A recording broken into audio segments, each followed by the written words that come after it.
Alongside such unforgettable home runs,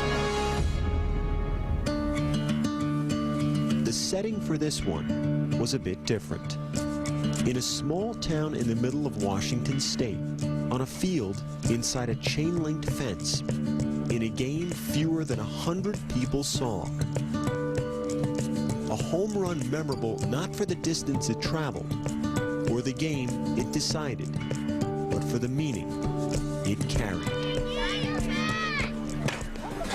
The last Saturday in April, the second game of a softball doubleheader between Central Washington and Western Oregon. Well, we were both neck and neck fighting for the conference championship. As a senior, this was Sara Tucholsky's last chance to win a championship. She'd never hit a home run before, not in college, not in her life. At 5'2", I'm not very tall. I'm more a line drive hitter. I don't hit for power. But in the top of the second inning, with 2 runners on the second pitch, that changed.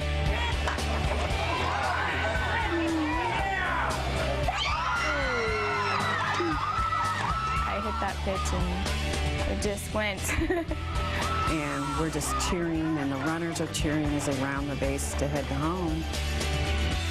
And then I'm going, where's Sara? In her excitement, Tucholsky failed to touch first base, so she quickly turned back. Her pivoting just didn't pivot with her. And I heard her kind of yell, and she just dropped to the ground, and I was like, oh no. Just fell immediately and was in a lot of pain. Just, I tried to keep my legs straight, but I was in so much pain that I couldn't really keep still. Tucholsky, with a torn ACL, crawled back to first base. She was a long way from reaching home plate and keeping her first and only home run. When she got back to first base, she laid there and she hugged on to first base. And then at that time, I was staring at the base and I go, what on earth are we gonna do? And I turned the umpire standing right next to me. I said, what is the ruling if I put somebody in for Sara? He said, it'll be a 2-run single. If anybody would have, on her team, would have helped Sara, she would have been called out. That was the problem. None of Tucholsky's teammates were allowed to touch her. That's when Central Washington's Mallory Holtman, a player with more home runs than any other in conference history, a player for the opposing team, spoke up. I went to the home plate umpire and asked if we could pick her up and carry her, and he looked at me a little strange. And the umpire went and said, yes, you can do that. I'm still standing there in shock. I said, thank you so much. We asked her, so is it okay if we pick you up and carry you around the bases? And I say yes, and and say thank you. And she says, you hit the ball over the fence, you deserve it. For that reason only, because she deserved it, Holtman and Liz Wallace began to carry the injured Tucholsky, stopping to touch her left foot on each base as the three made their way around the diamond.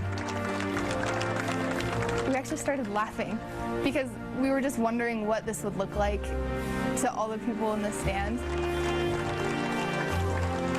When I looked up, I didn't see, giant smiles and screams. I saw emotion and tears and people crying.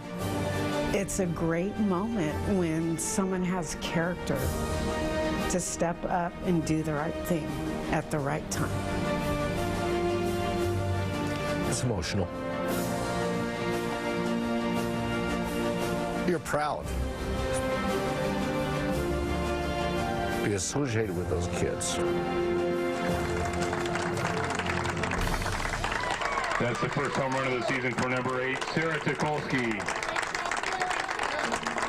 The fact is, I made my goal. I hit a home run, and yeah, it's my last at-bat of my career, but I, made my goal, so I'm proud of myself.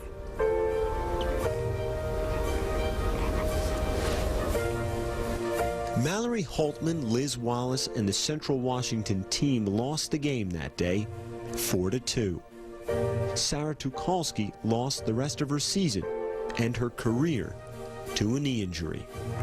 But for the spirit of sportsmanship, a greater victory, made on a long trot around the bases, a trip that truly touched them all.